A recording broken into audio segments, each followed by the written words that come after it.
Oke, selamat pagi teman-teman semuanya. Pagi. Di sini kami kelompok 4 akan mempresentasikan hakikat negara. Saya Hana Clara Arkadina, NIM 218000263 dan ada 3 rekan saya. Silahkan memperkenalkan diri terlebih dahulu. Nama saya Nisa Sifatul Aulia dengan NIM 218000176. Rekan saya selanjutnya. Nama saya Arina Nur Ashfa dengan NIM 2188196. Dan rekan saya yang terakhir. Perkenalkan, nama saya Hurotala Yun, NIM 218000222. Terima kasih. Oke Mbak, tolong next slide selanjutnya. Oke, baik. Pembahasan kali ini kita akan yang pertama membahas tentang pengertian negara, yang kedua teori asal mulanya negara, yang ketiga bagaimana unsur-unsur negara, yang keempat bagaimana macam-macam bentuk atau sistem negara, dan yang kelima seperti apa konsep dan sistem negara Indonesia. Selanjutnya, hakikat negara. Hakikat negara Kesatuan Republik Indonesia adalah negara kebangsaan modern. Pembentukannya didasarkan pada semangat kebangsaan dan nasionalisme, yaitu pada suatu tekad masyarakat untuk membangun masa depan bersama di bawah satu negara yang sama. Walaupun warga masyarakat terdiri dari agama, ras, etnik, dan golongan yang berbeda-beda. Hakikat negara Indonesia sebagai negara hukum yang termaktub atau tertulis di dalam pasal 1 ayat 3 Undang-Undang Dasar Negara Republik Indonesia tahun 1945 telah didasarkan pada konsep teori kedaulatan negara atau sovereignty yang pada prinsipnya menyatakan kekuasaan tertinggi di dalam suatu negara adalah hukum. Maka, seluruh alat perlengkapan negara apapun namanya, termasuk warga negara, harus tunduk dan patuh, serta menjunjung tinggi hukum tanpa terkecuali. 1. Hakikat negara Indonesia sebagai negara hukum yang termaktub atau tertulis di dalam pasal 1 ayat 3 Undang-Undang Dasar Negara Republik Indonesia tahun 1945 telah didasarkan pada konsep teori kedaulatan negara atau sovereignty yang pada prinsipnya menyatakan kekuasaan tertinggi di dalam suatu negara adalah hukum.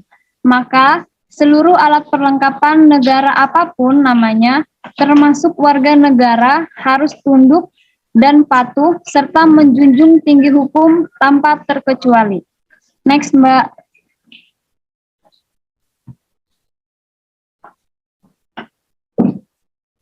Pengertian negara.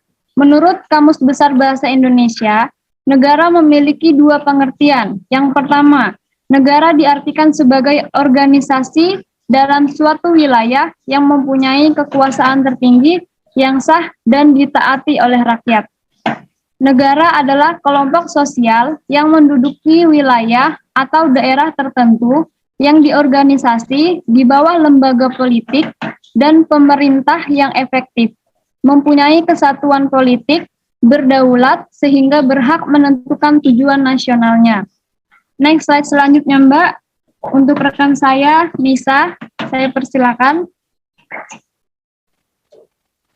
Teori asal mulanya negara itu ada 4. Yang pertama, teori ketuhanan. Teori ketuhanan ini meyakini jika suatu negara terbentuk, negara lebih berkehendak Tuhan dibanding perjuangan maupun revolusi. Negara monarki biasanya meyakini jika suatu negara terbentuk karena kedaulatan Tuhan. Yang kedua, teori perjanjian masyarakat. Teori perjanjian masyarakat juga dikenal sebagai teori kontrak sosial. Artinya, suatu negara terbentuk karena adanya perjanjian antar masyarakat. Jean-Jacques Rousseau menjelaskan jika keadaan masyarakat sebelum terbentuknya negara adalah hidup secara individual, bebas, dan sederajat. Yang ketiga, teori kekuasaan. Teori kekuasaan berarti sebuah negara terbentuk karena adanya kekuasaan. Artinya, orang atau kelompok yang paling kuatlah yang mendirikan negara. Secara garis besar, teori kekuasaan berarti kelompok yang paling kuat akan menguasai kelompok yang paling lemah. Setelah adanya pertarungan sengit, Hajelasky menyatakan jika negara dapat mengatur tindak tanduk masyarakatnya. 4. Teori hukum alam. Jadinya negara karena suatu yang alamiah terjadi merupakan teori hukum alam. Teori ini mengatakan jika hukum alam tidak dibuat oleh negara, namun ada karena memang menurut kehendak alam. Thomas Aquinas menuliskan jika pembentukan serta keberadaan negara tidak bisa terlepas dari hukum alam. Slide selanjutnya untuk rekan saya, Mbak Yuyun. Unsur-unsur negara. 1. Rakyat. Rakyat adalah semua orang yang mendiami wilayah suatu negara. Rakyat adalah unsur yang terpenting dalam negara karena rakyat yang mendirikan dan membentuk suatu negara. Rakyat terdiri atas penduduk dan bukan penduduk. 2. Wilayah.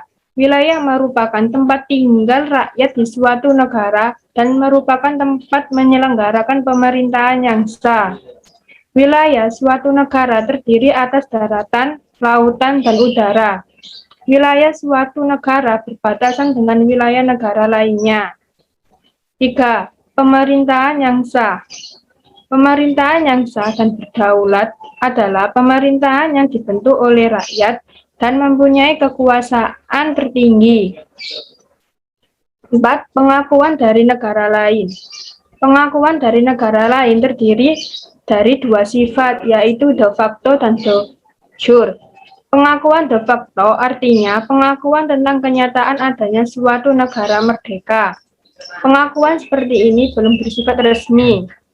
Sedangkan pengakuan de jure artinya pengakuan resmi berdasarkan hukum oleh negara lain, sehingga terjadi hubungan ekonomi, sosial, budaya, dan diplomatik. Untuk slide selanjutnya, saya persilakan rekan saya Mbak Arin. Macam-macam bentuk atau sistem negara. Macam bentuk pada sistem negara terbagi menjadi dua masa. Yang pertama adalah bentuk negara pada zaman Yunani kuno. Pada zaman Yunani kuno, dahulunya hanya dikenal adanya 3 bentuk pokok dari negara. Pada waktu itu pengertian dari negara, pemerintah, dan masyarakat masih belum dibedakan. Hal ini disebabkan karena susunan negara masih sangat sederhana.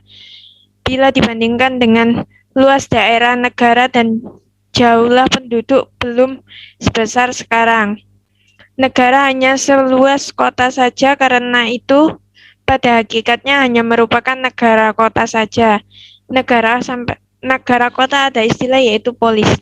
Selain itu, sifat dari urusan negara masih sangat sederhana sekali. Dalam pandangan masyarakat dan ahli negara, belum ada perbedaan antara pengertian negara, pengertian masyarakat, dan pengertian pemerintahan. Adapun 3 pokok bentuk dari negara pada masa Yunani kuno tersebut ialah monarki, oligarki, dan demokrasi. Dipergunakan untuk membedakan bentuk-bentuk tersebut di atas, yaitu jumlah dari pemegang kekuasaan. Jika yang memegang kekuasaan itu 1 orang, maka bentuk negaranya monarki. Berasal dari bahasa Yunani, monos berarti 1, sedangkan archien berarti memerintah. Jika yang memegang pemerintahan itu beberapa orang, maka bentuk negaranya oligarki. Berasal dari bahasa Yunani, oliga yang berarti beberapa. Jika yang memegang pemerintahan rakyat, maka bentuk negaranya tersebut demokrasi. Berasal dari bahasa Yunani, demos yang berarti rakyat. Bentuk 2, bentuk pada masa modern sekarang. Menurut teori modern sekarang ini, bentuk negara yang terpenting ialah negara kesatuan atau unitarianisme dan negara serikat atau federasi. 1. Negara kesatuan adalah negara dengan sistem sentralisasi pemerintahan yang langsung dipimpin oleh pemerintah pusat, sementara pemerintahan daerah di bawahnya melaksanakan kebijakan pemerintahan pusat. Model pemerintahan Orde Baru di bawah pemerintahan Presiden Soeharto adalah salah satu contoh sistem pemerintahan model ini. B. Negara kesatuan dengan sistem desentralisasi adalah kepala negara diberikan kesempatan dan kewenangan untuk mengurus suatu pemerintahan di wilayah sendiri. Sistem ini dikenal dengan istilah otonomi daerah atau swantantra. Sistem pemerintahan negara Malaysia dan pemerintahan pasca Orde Baru di Indonesia dengan sistem otonomi khusus dapat dimasukkan ke dalam metode ini. 2. Negara serikat atau negara federasi merupakan bentuk negara gabungan yang terdiri dari beberapa negara, bagian dari sebuah negara serikat. Pada mulanya negara-negara bagian tersebut merupakan negara yang merdeka, berdaulat, dan berdiri sendiri. Setelah menggabungkan dengan negara serikat, dengan sendirinya negara tersebut melepaskan sebagian dari kekuasaannya dan menyerahkannya kepada negara serikat. Penyerahan kekuasaan ini dari negara-negara bagian kepada negara serikat tersebut dikenal dengan istilah limitatif atau satu demi satu, di mana hanya kekuasaan yang diberikan oleh negara-negara bagian saja, delegated powers, dengan menjadi kekuasaan negara serikat. Namun pada perkembangan selanjutnya, negara serikat mengatur hal yang bersifat strategis seperti kebijakan politik, luar negeri, keamanan, dan pertahanan negara. Ada kalanya dalam pembagian kekuasaan dan antara pemerintahan federasi dan pemerintahan negara-negara bagian yang disebut adalah urusan yang diselenggarakan oleh pemerintah negara-negara bagian, yang berarti bahwa bidang kegiatan federal atau urusan-urusan kenegaraan selebihnya. Dari sisi pelaksanaan dan mekanisme pemilihannya, bentuk negara dapat digolongkan menjadi 3, yaitu monarki, oligarki, dan demokrasi. Monarki adalah model pemerintahan yang dikepalai oleh raja atau ratu. Dalam prakteknya, monarki ada 2 jenis, yaitu monarki absolut dan monarki konstitusional. Monarki absolut adalah model pemerintahan dengan kekuasaan tertinggi di tangan suatu raja atau ratu, termasuk dalam kategori ini adalah negara Arab Saudi, Brunei, Switzerland, Bhutan, dan lain-lain. Monarki konstitusional adalah bentuk pemerintahan yang kekuasaan kepala negaranya atau Perdana Menteri dibatasi oleh ketentuan-ketentuan konstitusi negara. Oligarki adalah model pemerintahan oligarki yang dijalankan oleh beberapa orang berkuasa dari golongan atau kelompok tertentu. Demokrasi pemerintahan. Model demokrasi adalah pemerintahan yang didasarkan pada kedaulatan rakyat atau berdasarkan kekuasaan pada pilihan atau kehendak masyarakat melalui mekanisme pemilihan umum atau pemilu yang berlangsung secara jujur, bebas, dan adil. Slide selanjutnya, Mbak. Untuk yang konsep negara Indonesia, saya persilakan kepada teman saya Nisa untuk mempresentasikan. Konsep negara Indonesia. Masing-masing negara di dunia memiliki bentuk negara, tidak terkecuali Indonesia. Berangkat dari sejarah yang panjang atas perebutan kemerdekaan bangsa Indonesia dan melalui perdebatan panjang para the founding fathers Republik ini, maka bersepakatlah negara kesatuan atau unitaris adalah keputusan final dari bentuk negara Indonesia. Oke, baik. Untuk sistem pemerintahan Indonesianya, saya persilakan kepada rekan saya Arin untuk mempresentasikannya. Sistem pemerintahan Indonesia. Menurut Undang-Undang Dasar tahun 1945, pembukaan Undang-Undang Dasar 1945, alinea keempat menyatakan bahwa kemerdekaan bangsa Indonesia itu disusun dalam suatu Undang-Undang Dasar Negara Indonesia yang terbentuk dalam suatu susunan negara Republik Indonesia yang berkedaulatan rakyat berdasarkan Pasal 1 Ayat 1 Undang-Undang Dasar 1945. Negara Indonesia adalah negara kesatuan yang berbentuk republik. Berdasarkan hal itu, dapat disimpulkan bahwa bentuk negara Indonesia adalah kesatuan, sedangkan bentuk pemerintahannya adalah republik. Selain bentuk negara kesatuan dan bentuk pemerintahan republik, Presiden Republik Indonesia memegang kekuasaan sebagai kepala negara sekaligus kepala pemerintahan. Hal itu didasarkan pada pasal 4 ayat 1 yang berbunyi, Presiden Republik Indonesia memegang kekuasaan pemerintahan menurut Undang-Undang Dasar. Dengan demikian, sistem pemerintahan di Indonesia menganut sistem pemerintahan presidensial. Demikian presentasi hakikat negara dari kelompok kami. Baik, saya selaku moderator membuka sesi pertanyaan. Bagi teman-teman semua yang ingin bertanya, boleh angkat tangannya. Saya persilakan. Baik, untuk Mbak Isna, silakan memberikan pertanyaannya. Baik, terima kasih Mbak Hana. Saya ingin bertanya, sebutkan contoh model pemerintah oligarki di Indonesia. Terima kasih. Oke Mbak Isna, terima kasih atas pertanyaannya. Kami tampung dulu ya pertanyaannya.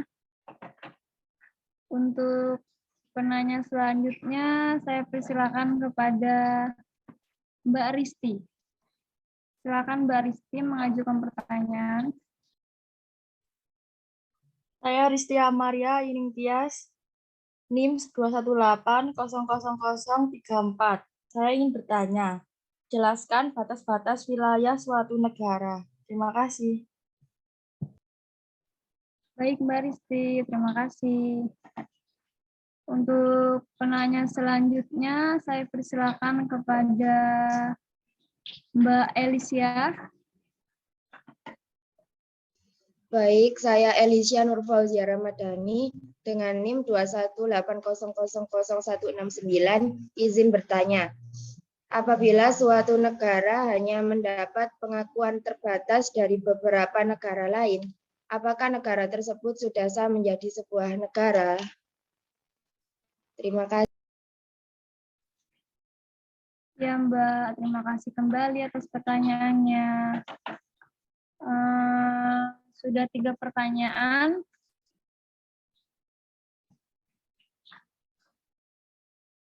Untuk menjawab pertanyaan dari Mbak Isna, saya persilahkan kepada Mbak Nisa. Silakan Mbak Nisa menjawab pertanyaan dari Mbak Isna terlebih dahulu. Tadi pertanyaannya, sebutkan contoh model pemerintahan oligarki di Indonesia. Indonesia itu tidak menerapkan sistem pemerintahan oligarki, tetapi Indonesia itu menerapkan sistem pemerintahan presidensial dan bentuk pemerintahan demokrasi. Sistem presidensial sendiri adalah sistem negara yang dipimpin oleh presiden. Presiden adalah kepala negara sekaligus kepala pemerintahan. Presiden dan wakil presiden dipilih secara langsung oleh rakyat melalui pemilu yang dalam menjalankan pemerintahannya, presiden dibantu oleh menteri-menterinya, dan dalam bentuk pemerintahan demokrasi, rakyat selalu dilibatkan dalam pembuatan hukum kenegaraan, entah secara langsung, melalui perwakilan, dalam penulisan, pengembangan, dan pembuatan hukum. Dan dalam demokrasi, setiap warga negara memiliki hak setara dalam mengambil keputusan. Oleh karena itu, kita juga mengenal istilah dari rakyat, oleh rakyat, dan untuk rakyat. Bagaimana Mbak Isna? Jawabannya apa bisa diterima? Iya, bisa. Terima kasih. Baik. Selanjutnya, saya izin menjawab pertanyaan dari Mbak Risti. Tadi pertanyaan dari Mbak Risti, Jelaskan batas-batas wilayah laut suatu negara. Itu ya, Mbak. Iya, benar Saya itu. izin menjawab.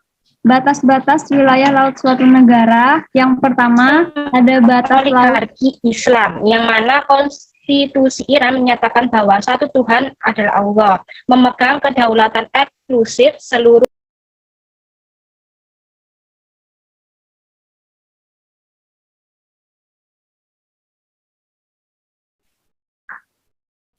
Oke, saya izin menjawab pertanyaan dari Mbak Risti ya. Batas-batas wilayah laut suatu negara. Yang pertama, batas laut teritorial, yaitu garis hayal yang berjarak 12 mil dari garis dasar ke arah laut lepas.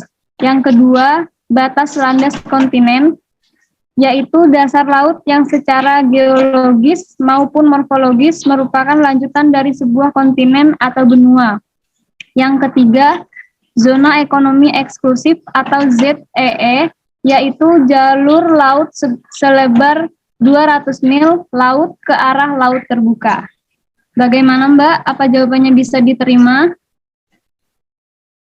Bisa, terima kasih. Terima kasih kembali Mbak. Untuk menjawab pertanyaan Mbak Elisia, saya persilakan kepada rekan saya Mbak Arin. Baik, saya akan menjawab pertanyaan dari Mbak Elisia yang pertanyaannya, apabila suatu negara hanya mendapat pengakuan terbatas dari beberapa negara, apakah negara tersebut sudah sah menjadi sebuah negara? Begitu Mbak pertanyaannya. Iya, Mbak. Baik, saya akan menjawabnya.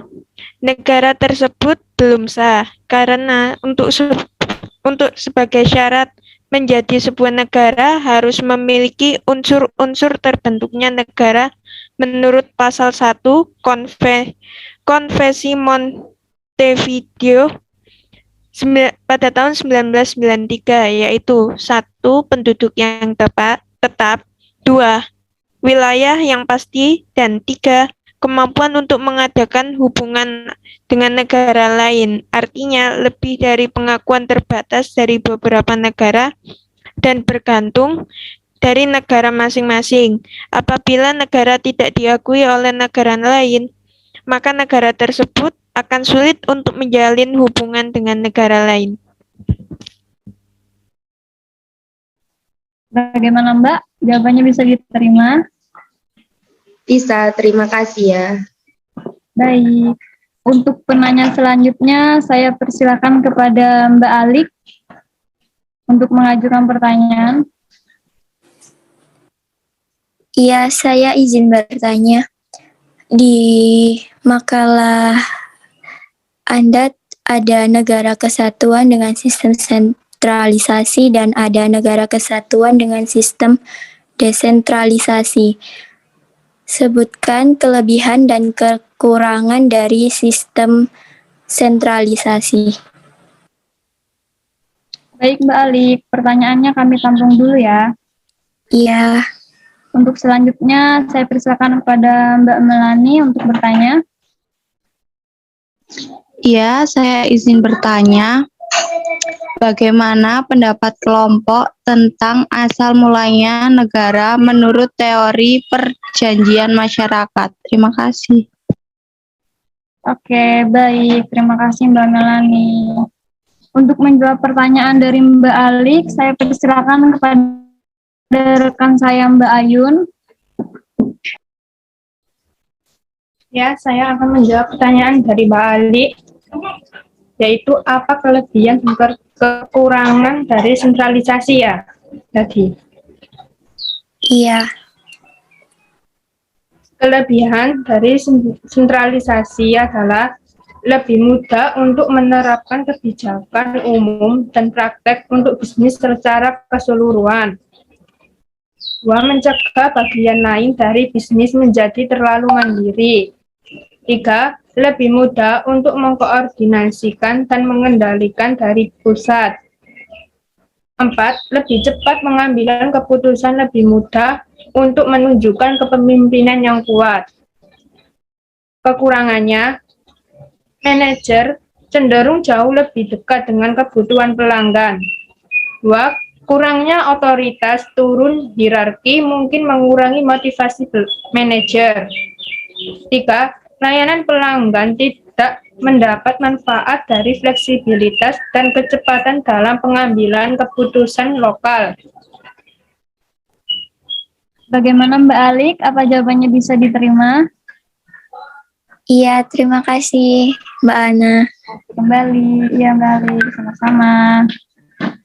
Saya izin menjawab pertanyaan dari Mbak Melani. Tadi pertanyaan Mbak Melani, bagaimana pendapat kelompok tentang asal mulanya negara menurut teori perjanjian masyarakat ya Mbak? Iya. Baik, saya izin menjawab. Menurut kelompok kami, teori perjanjian masyarakat yaitu bahwa negara itu terbentuk karena adanya perjanjian antar masyarakat yang dimana secara tidak langsung kekuasaan sebuah negara itu berada di tangan rakyat. Karena rakyat yang menentukan dan memilih pemimpin serta wakil rakyatnya. Misalnya pemilu kayak gitu Mbak. Apa bisa jawabannya bisa diterima? Mbak Melani? Iya. Baik teman-teman, terima kasih untuk pertanyaan kalian. Sekian presentasi dari kelompok kami. Terima kasih.